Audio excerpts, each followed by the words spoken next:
Okay guys, another song will be the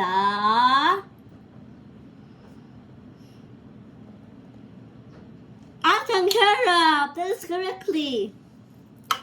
We will play a song at Young Harap. Atang Harap, diba?